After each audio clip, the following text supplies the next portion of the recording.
So, hi guys! Welcome to my channel again. And this is Zoe! So, naalala nyo guys, yung pumunta ako ng gift for less. Gifts for less. Kung ano ang binili ko. So, yung binili ko, ito na yun siya guys. Tantararan! Ayan. I-unboxing ko siya guys. Ayan, mag-unboxing tayo ng humidifier. X10. So, X10, ibig sabihin ng ex-boyfriend.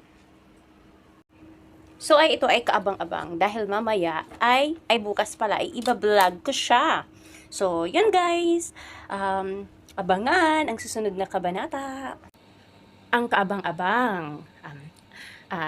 Ano ba kaya talaga ang pwedeng gawin ng humidifier sa buhay natin? So, ayun. Mamaya. Abangan.